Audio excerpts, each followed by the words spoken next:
الم تر کیف ضرب اللہ، آیا آپ نے دیکھا نہیں کیسے بیان کرتے ہیں اللہ مثلا ایک مثال، کلمۃ طیبہ پاک کلمے کی، کشجرۃ طیبہ مانند درخت پاک کے ساتھ، اصلها ثابت جس کی جڑیں پختہ ہے، وفرعها فی السماء اور اس کی شاخیں آسمان میں۔ اللہ تعالیٰ ایک پاک کلمے کی مثال پاک درخت کے ساتھ سمجھاتے ہیں، اس درخت کی جڑیں زمین میں گئی ہیں اور شاخیں آسمان سے باتیں کر رہی ہے۔ تو اتی اکلہا وہ دیتا ہے اپنا پھل، کل حین ہر وقت، باذن ربہا رب کے حکم سے، ویضرب اللہ الامثال للناس اور بیان فرماتے اللہ مثالیں لوگوں کو، لعلہم یتذکرون تاکہ یہ لوگ سوچے نصیحت لیں۔ بخاری شریف کتاب العلم میں ہے کہ حضرت صلی اللہ علیہ وسلم نے ایک موقع پر صحابہ سے کہا دلونی علی شجرہ، وہ درخت کون سا ہے جس کے ساتھ اللہ تعالی نے پاک کلمے کی مثال دی؟ صحابہ کرام درختوں میں چل پڑے، ادھر ادھر، وہ درخت جی وہ درخت۔ عبداللہ ابن عمر کم سن تھے، ان کو یاد آیا کہ یہ کھجور کا درخت ہے، سامنے کھڑا ہے، کھجور یہ سامنے کھڑا ہے، کھجور وہ سامنے کھڑا ہے۔ الحمدللہ الحمدللہ، کھجوروں کو کھیڑنے والے بہت آئے لیکن ہم نے سختی سے منع کیا، جاؤ یہاں سے۔ کھجور کا درخت بھی کوئی کھیڑتا ہے؟ کھجور تو مذہبی ادا ہے مسلمان کی۔ روح المانی میں ہے آدم علیہ السلام جب پیدا ہوئے اور مٹی بچ گئی تو فرشتوں نے پوچھا خداوند تعالیٰ سے کیا کرے گا؟ زمین میں دباؤ، فانبتت النخل، کھجور کا درخت ہوگا۔ آپ نے فرمایا اکرموها امتکم، اس کا اکرام کرو، یہ تمہاری پھوپھی ہے۔ اور پھوپھی کو کھیڑتے ہو بے ایمانو، پھوپھی چچی کسی کو نہیں چھوڑتے۔ ایک انتخاب میں جمعیت العلماء اسلام کا نشان کھجور کا درخت تھا۔ روح اللہ ایک طالب علم تھا ترڈیر میں، وہ بڑی اچھی نظمیں پڑھتا تھا، جوان سالہ مر گیا۔ مفتی محمود صاحب اور غلام غوث دونوں اسٹیج پر بیٹھے تھے اور اس نے بڑے شوق سے پڑھا، کھجور کا درخت کے بارے میں یہ حدیثیں بھی سنائی، اکرموها النخلہ، وہ یہ تمہاری پھوپھی ہے، اکرموها امتکم النخلہ، یہ تو پھوپھی ہے تمہاری، اس کا اکرام کرو، اے لوگوں اس کو ووٹ دو۔ پپو مجھے پپو یہ احساس نہیں، پپو مپو نے پیجھے یار چانا مور علی اڑے نہ کر رکھ لگے۔ بہرحال کھجور میں بڑی مناسبت ہے مسلم کے ساتھ۔ ایک تو مقدس درخت ہے، انبیاء کے ہاتھ سے ہوگا ہے، دوسرا اول سے اخیر تک کارآمد ہے، اس کے گٹھلیوں سے تسبیح بنتی ہے، اس کے پھولوں سے مربع بنتا ہے، اس کے چالیوں سے جھاڑویں بنتی ہے، ان کے درخت سے، ان کے ہر آن ہر گڑی ہے، ہر چیز سے کوئی نہ کوئی کیا کارآمد چیز بنتی ہے۔ جیسے مسلمان اول سے اخیر تک کارآمد ہے، اور جیسے انسان کا سر کٹے تو ختم، کھجور کا سر کٹے تو وہ بھی ختم، اور جیسے انسانوں میں توالد تناسل ہے، کھجور میں بھی نر کھجور کے پھول لگا لیتے ہیں تو کھجوریں بڑی بڑی ہو جاتی ہیں۔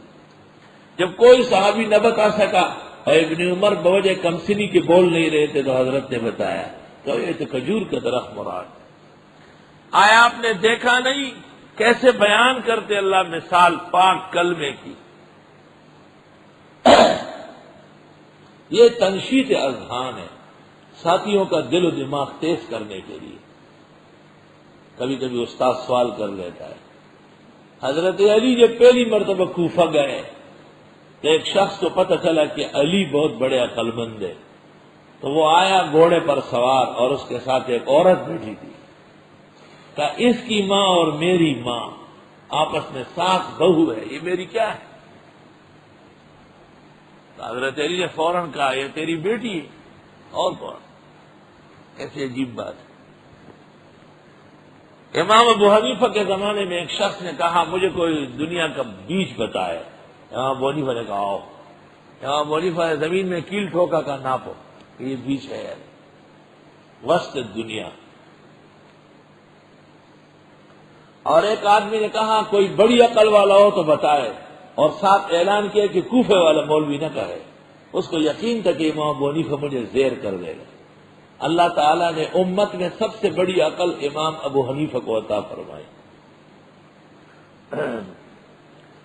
تو پیغمبر بھی کبھی کبھی صحابہ کی عقل، سوچ، فہم تیز کرنے کے لیے سوال کرتے تھے۔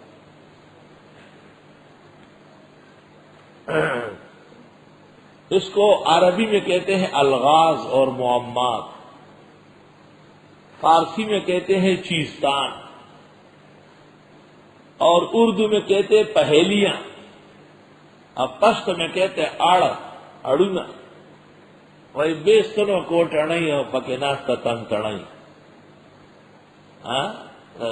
یہ منہ ہے نا، یہ زبان ہے، اس میں بیستنوں کو ٹڑئی اور پکیناس تن ٹڑئی، اور وڑو کے ہندو گے اور پسرے چاپڑ گئے یہاں ملک کے، اور قسم قسم کی باتیں کہی ہے، اور بیستنوں کو اٹھاؤ پکیناس شہزادہ یعنی قبر۔ مولانا عبدالحی لکھنوی مرحوم نے اس پر رسالہ لکھا ہے الغاز کے نام سے، الغاز الفقہ۔ اصل کتاب تھی ابن عبد البر ابن ابی شاہنہ کی، ہمارے مخدوم دوست مولانا مفتی محمد ولی بنوری ٹاؤن کے استاد نے پشتو میں اس کا ترجمہ کیا ہے۔ ابن عبد البر ابن ابی شاہنہ کی کتاب تھی الغاز الفقہ، وہیں سے کچھ حصہ مولانا عبدالحی نے لیا اور پھر مولانا محمد ولی صاحب نے ترجمہ بزبان پشتو کیا۔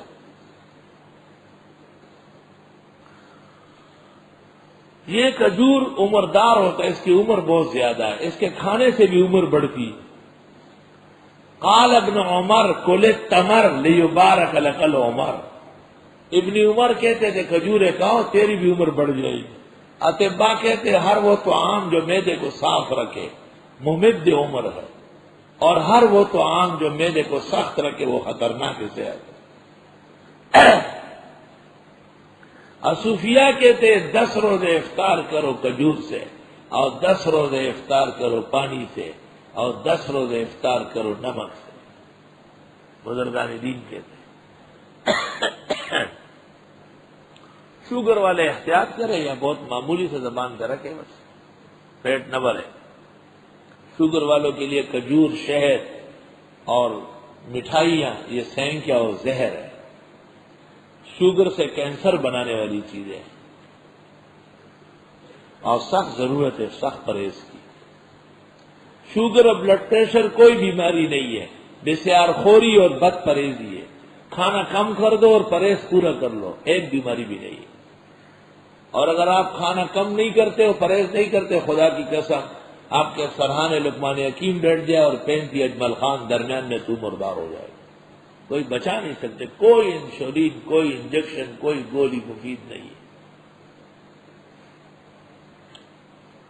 وَتَزْعُمُ أَنَّكَ جِرْمٌ صَغِيرٌ وَفِيكَ أَنْتَ وَالْعَالَمُ الْأَكْبَرُ دَوَاؤُكَ مِنْكَ وَلَا تَشْعُرُ وَدَاؤُكَ مِنْكَ وَلَا تَفْهَمُ، خود تیرے اندر صحت کی دوا و پونجی موجود ہے، عقل سے کام لو۔ وَمَثَلُ كَلِمَةٍ خَبِيثَةٍ، اور مثال ناپاک کلمے کی، کشجرۃ خبیثہ، مانند درخت ناپاک کے ہیں، جیسے حنظل یا ثوم، اجتثت من فوق الارض، جو اکھڑ جاتی ہیں زمین کے اوپر سے، ما لها من قرار، اس کے لیے ہے ہی نہیں کوئی قرار۔ یہ اشارہ ہے کہ کفر کے عقائد، کفر کے اعمال ٹھہریں گے نہیں۔ یثبت اللہ الذین آمنوا بالقول الثابت، مضبوط فرماتے ہیں اللہ ایمان والوں کو پختہ کلمے سے، فی الحیات الدنیا، دنیا کی زندگی میں، وفی الآخرت، و آخرت میں بھی۔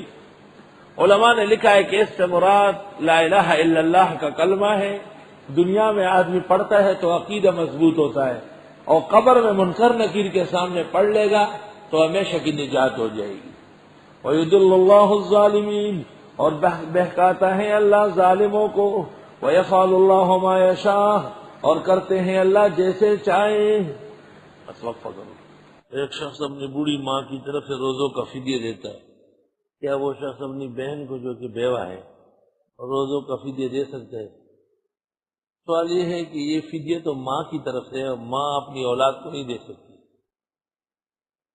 اصول فروع کو نہیں دے گی، اس لیے یہ نہیں دیا جا سکتا ہے بہن مسکین کو۔ ویسے بھائی بہن کو زکوٰۃ دے سکتا ہے اور بہن بھائی کو دے سکتی ہے جو وہ مستحق ہو، لیکن یہ فدیہ ماں کی طرف سے ہے۔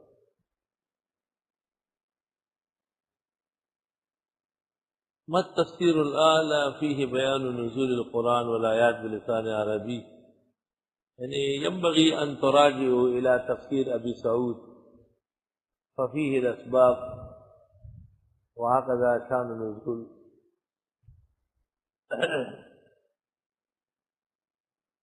بات غرض ہے کہ قرآن کریم کے سورۃ فرقان آیت 30 میں قیامت کے دن یہ ہے یہ ہے یہ ہے، سورۃ فرقان تو ابھی آئی نہیں، تو آپ مرنے سے پہلے کیوں مردار ہو رہا ہے؟